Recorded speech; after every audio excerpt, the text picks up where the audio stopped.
아버지 하나님 감사합니다. 오늘도 아버지 하나님의 말씀으로 하루를 준비하게 하시고 이 시간 일으켜 세워주셔서 또한 아버지 앞에 엎드릴 수 있도록 인도하여 주심에 감사를 드립니다. 아버지 하나님, 코로나로 인해서 우리가 더욱 어려운 상황으로 놓여져 가고 있습니다. 전염 환자가 점점 많아지는 상황입니다. 그래서 위축되고 더욱 두려워지는 시간을 우리는 보내고 있습니다. 그러나 아버지 하나님, 이러할 때에 더욱 아버지 말씀을 의지하여서 살아갈 수 있도록 인도하여 주기를 간절히 바랍니다. 또한 무더위와 그리고 환경의 변화로 인해서 기후의 변화로 인해서 많은 어려움들을 우리나라뿐만이 아니라 세계 각처에서 지금 우리는 일어나고 있음을 보고 있습니다. 이러할 때에 더욱 아버지 앞에 겸손함으로 겸허히 엎드릴 수 있도록 인도하여 주시고 우리 그리스도인들이 목이 곧은 백성이 아닌 아버지 앞에 더욱 엎드리고 아버지 하나님의 뜻을 구하는 그러한 시간이 될 수 있도록 인도하여 주시기를 간절히 바랍니다. 또한 아버지 하나님, 우리 동천가족들 육신의 연약함으로 또한 경제적으로 또 사람들과의 관계로 여러 가지 어려움에 처해 있는 동천가족들이 있습니다. 아버지 하나님, 그 어려움들을 지금 이 시간 내려놓사오니 아버지 하나님께서 그 어려움에서 하루빨리 자유로울 수 있도록 인도하여 주시기를 간절히 바랍니다. 오늘 하루도 아버지 하나님의 인도함 가운데 최선을 다해서 살아가겠습니다. 인도하여 주시고 은혜 내려주시기를 간절히 바라며 예수님의 이름으로 기도합니다. 아멘. 네, 오늘 말씀은 예레미야 43장 1절에서 13절까지의 말씀입니다. 구약성경 1121면에 있습니다. 예레미야 43장 1절에서 13절 말씀 보겠습니다. 예레미야가 모든 백성에게 그들의 하나님 여호와의 말씀 곧 그들의 하나님 여호와께서 자기를 보내사 그들에게 이르신 이 모든 말씀을 말하기를 마치니 호사야의 아들 아사랴와 가레야의 아들 요하난과 모든 오만한 자가 예레미야에게 말하기를 내가 거짓을 말하는도다. 우리 하나님 여호와께서 너희는 애국에서 살려고 그리로 가지 말라고 너를 보내어 말하게 하지 아니하셨느니라. 이는 네리아의 아들 바룩이 너를 부추겨서 우리를 대적하여 갈대아 사람의 손에 넘겨 죽이며 바벨론으로 붙잡아 가게 하려 함이라. 이에 가레야의 아들 요하난과 모든 군 지휘관과 모든 백성이 유다 땅에 살라 하시는 여호와의 목소리를 순종하지 아니하고 가레야의 아들 요하난과 모든 군 지휘관이 유다의 남은 자 곧 쫓겨났던 여러 나라 가운데서 유다 땅에 살려하여 돌아온 자 곧 남자와 여자와 유아와 왕의 딸들과 사령관 느부사라단이 사반의 아들 아히감의 아들 그다리아에게 맡겨둔 모든 사람과 선지자 예레미야와 네리아의 아들 바룩을 거느리고 애굽 땅에 들어가 다바네스에 이르렀으니 그들이 여호와의 목소리를 순종하지 아니함이로라. 다마네스에서 여호와의 말씀이 예레미야에게 임하여 이르시되 너는 유다 사람의 눈앞에서 내 손으로 큰 돌 여러 개를 가져다가 다바네스에 있는 바로의 궁전 대문에 벽돌로 쌓은 축대의 진흙으로 감추라. 그리고 너는 그들에게 말하기를 만군의 여호와 이스라엘의 하나님께서 이와 같이 말씀하시되 보라 내가 내 종 바벨론의 느부갓네살 왕을 불러오리니 그가 그의 왕자를 내가 감추게 한 이 돌들 위에 놓고 또 그 화려한 그 장막을 그 위에 치리라. 그가 와서 애굽 땅을 치고 죽일 자는 죽이고 사로잡을 자는 사로잡고 칼로 칠 자는 칼로 칠 것이라. 내가 애굽 신들의 신당들을 불지르리라. 느부갓네살이 그들을 불사르며 그들을 사로잡을 것이요 목자가 그의 몸에 옷을 두름같이 애굽 땅을 자기 몸에 두르고 평안히 그곳을 떠날 것이며 그가 또 애굽 땅 베스메스의 석상들을 깨뜨리고 애굽 신들의 신당들을 불사리라 하셨다 할지니라 하시니라. 아멘. 예레미야 42장 오늘 말씀 앞장에서 이 유다의 잔류민들이 예레미야에게 와서 어디로 가야 될지 그 진로 결정을 위한 하나님의 뜻을 구하게 됩니다. 이에 예레미야가 애굽 이주를 금지하고 유다 본토에 거주할 것을 하나님께서 명령하셨음을 전달을 합니다. 그래서 오늘 본문은 이 유다 잔류민들이 본토에 거주하라는 그 하나님의 명령, 그 예언을 거부하고 애굽 이주를 과감하게 실행시키는 사실과 또 이렇게 완악하게 행하는 유다 잔류민들을 향한 애굽 함락 예언이 오늘 말씀에서 나오고 있습니다. 내용상 1절에서 7절 그리고 8절에서 13절 이렇게 두 부분으로 나누어서 여러분과 말씀을 보도록 하겠습니다. 먼저 1절에서 7절 말씀을 봅니다. 자, 1절에 보시면 예레미야가 모든 백성에게 그들의 하나님 여호와의 말씀 곧 그들의 하나님 여호와께서 자기를 보내사 그들에게 이르신 이 모든 말씀을 말하기를 마침에 이렇게 나옵니다. 우리 성경에는 모든이 2번 나오는데 원어에는 3번이 나옵니다. 그래서 첫 번째 모든은 모든 백성, 그리고 두 번째는 모든 여호와 하나님의 말씀, 그리고 모든 말씀. 그러니까 우리 성경에는 모든 여호와 하나님의 말씀, 그 모든이 빠져 있는데 첫 번째 모든은 하나님께서 말씀하시는 그 계시의 말씀들을 청중들이 한 사람도 빠지지 않고 들어야 된다는 그것을 강조하고 있습니다. 그리고 하나님의 말씀을 수식하는 여호와의 말씀을 수식하는 모든 두 번째 모든은 예레미야가 하나님의 말씀을 하나도 빠뜨리지 않고 모두 다 전했음을 강조합니다. 그것은 예레미야의 개인적인 생각 또 개인적인 어떤 의견을 말한 것이 아니라 하나님께 받은 말씀을 온전하게 전달하였다는 것입니다. 그리고 마지막에 모든 말씀의 모든은 다시 한번 하나님의 말씀을 반복하는 표현으로 하나님 말씀을 강조하고 있습니다.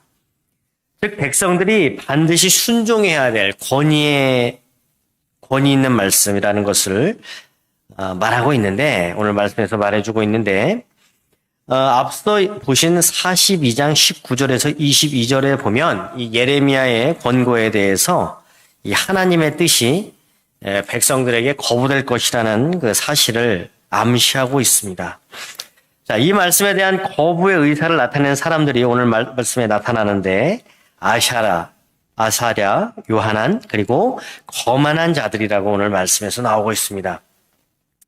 자, 귀 기울여 듣고 행해야 하는 하나님의 말씀을 거부하고 거짓이라 말하며 예레미야를 거짓 선지자라고 매도합니다. 거기에 더해서 이제 바룩이 예레미야를 충동해서 이러한 말을 전했다는 근거 없는 추측을 하게 되죠.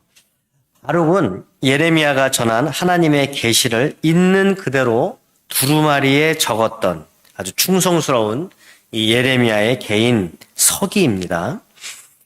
그래서 예레미야로부터 받은 그 말씀을 받아 적은 말씀을 예레미야의 명령에 따라서 이스라엘 백성들에게 그들 앞에서 낭독하기도 하고 또 예루살렘 성이 함락되기 직전 예레미야의 그 토지 매매 증서를 맡아서 보관하는 역할을 하는 그런 역할을 바르게 했습니다. 그러기에 이 백성들의 주장은 전혀 근거가 없는 것이고 또한 하나님의 말씀을 거부한 이들이 갈대아 사람의 손에 넘겨 유다 백성들을 죽이려 한다고 하면서 이제 요하난 등이 주도하는 이 유다 잔류민들의 애굽 이주가 애굽으로의 이동이 강행이 됩니다. 그래서 5절과 6절에 유대 본토를 떠나 애굽으로 내려간 자들을 소개하고 있는데 그들은 귀족, 또 군인, 남녀노소를 이루어진 평민들까지 여러 부류였는데 이들의 공통점이 있습니다. 바벨론의 침공으로 인해서 외국으로 쫓겨나서 살다가 돌아온 경험이 있는 사람들입니다. 그래서 약속의 땅에서 쫓겨나는 경험을 통해서 이 하나님의 말씀이 반드시 이루어진다는 사실을 체험했지만 하나님 말씀을 신뢰하지 못하고 애굽으로 이주하는, 그리고 이 대열에 이제 예레미야와 바룩도 함께 가게 됩니다.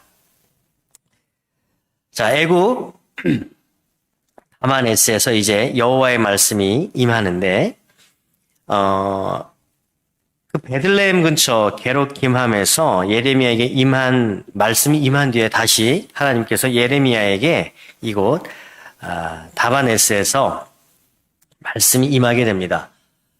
이 당시 신들의 개념은 지역 신들이었습니다. 그래서 가나안은 바알, 바벨론은 마르둑, 이런 지역 신들이 섬겨서 어떤 현상이 있었냐면 자기 민족 신이 있는데, 내가 섬기는 신이 있는데 다른 나라로 가게 되면 그 나라에서 섬기는 신도 섬기는, 그래서 내가 섬기는 신과 그 나라 신이 섬기는 신을 다 함께 섬기는 그런 신앙을 그들이 가지고 있었는데, 하나님께서 이 다마네스의 말씀을 하심으로 인해서 유다 지역뿐만 아니라 애굽에서도 통치하시는 하나님이심을 드러내고 계십니다. 그래서 유다 백성들이 애굽에 온 뒤로 이 애굽의 우상들을 섬기는 악한 행동을 하면 안 된다는 그런 경고의 메시지와 함께 또 이 예언은 하나님께서 애굽의 신당들을 불살르시겠다고 하는 내용과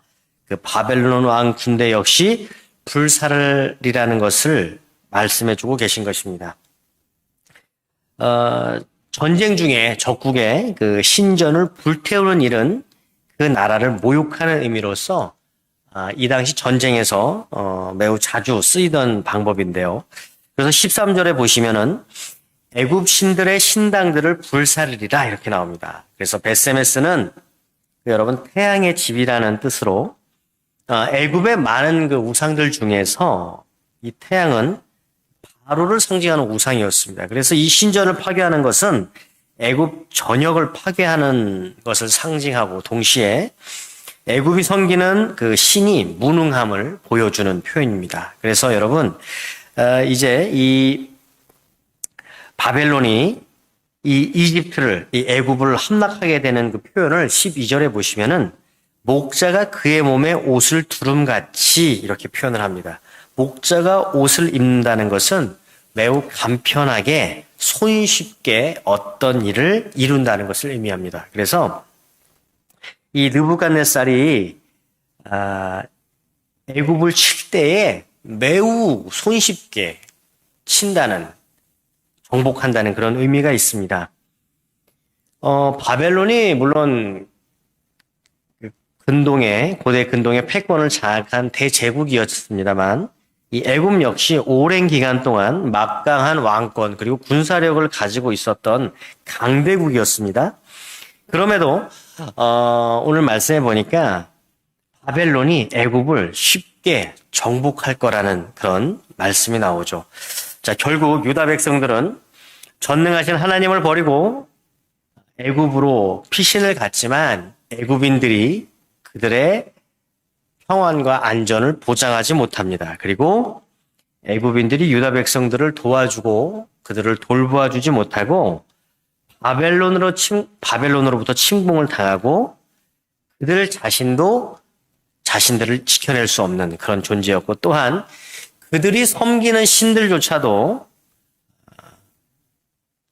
그 신들이 있는 신전을 지켜내지 못하는 그런 무능한 신들이었다는 것을 오늘 말씀을 통해서 우리가 알게 됩니다.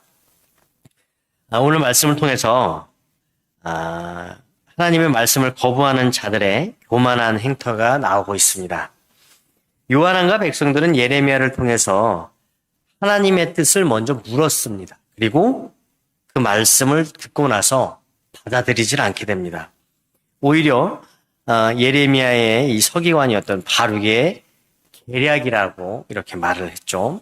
이러한 오해는 분명히 하나님의 뜻을 알고 있으면서도 고의적으로 배척하고 그 뜻을 따르지 않는 아주 완악한 그들의 마음을 보게 됩니다.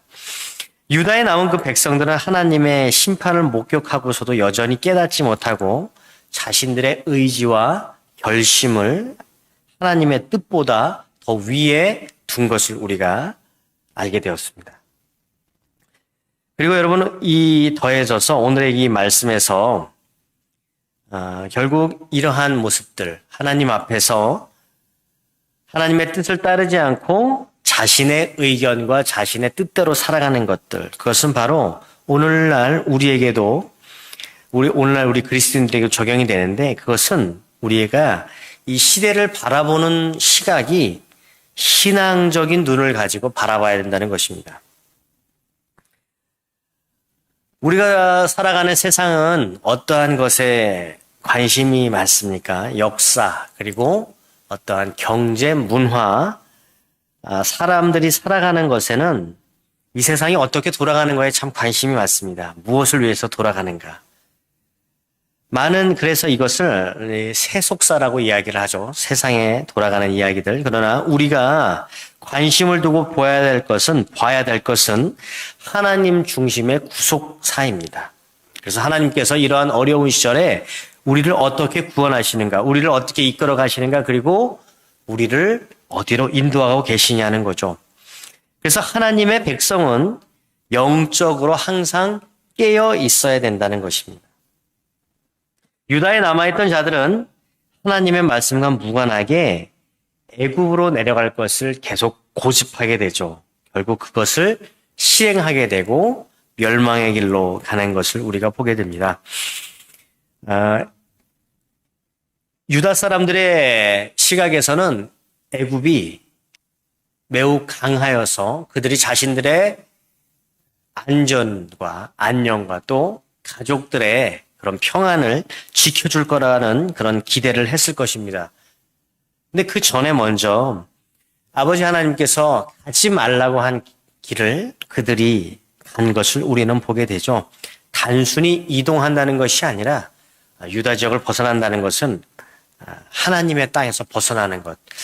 예전에 여러분과 룻기를 나누면서 나오미가 모압 지방으로 가서 자신의 남편 그리고 아들들을 잃고 돌아온 그 말씀을 여러분 우리가 나눈 적이 있잖아요. 그만큼 하나님의 땅에서 벗어난다는 것은 하나님과의 관계가 끊어지는 것. 그래서 여러분 우리가 어려운 시대를 살아가고 혼란된 시대를 살아가고 있지만 우리가 영적으로 무지해져서는 안 된다는 것입니다. 영적으로 무지해지면 하나님의 말씀에 따라 살지 않고 우리의 뜻대로 우리가 생각하는 대로 또 우리가 본 대로 그 결과를 따라서 가게 되는 것이죠. 결국 그것은 우리가 하나님의 자녀로서 옳지 못한 행동이고 오늘 말씀에서와 같이 여러분 멸망의 길로 가는 길입니다.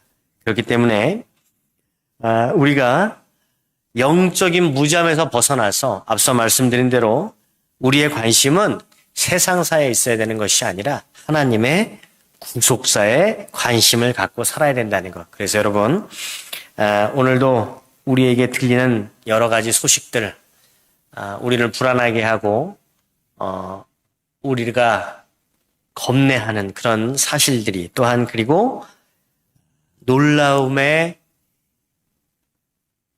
정말 그 놀라움 이상의 일들이 우리에게 닥칠지라도 우리는 하나님의 말씀을 중심으로 살아가는 그리스도인이기 때문에 그러한 것에 흔들리지 않고 더욱 환경적으로 어려운 일들이 많이 벌어지고 있습니다. 기후의 변화로 인해서 유럽이 홍수의 어려움을 겪고 있는데 이럴 때 더욱 하나님의 백성으로서 하나님 앞에 엎드리고 그래서 목이 곧은 백성이 아닌 하나님께 겸허한 백성, 그리고 하나님께 더욱 엎드리고 하나님의 뜻을 구하는 우리 동천가족들이 되기를 예수님의 이름으로 축복합니다.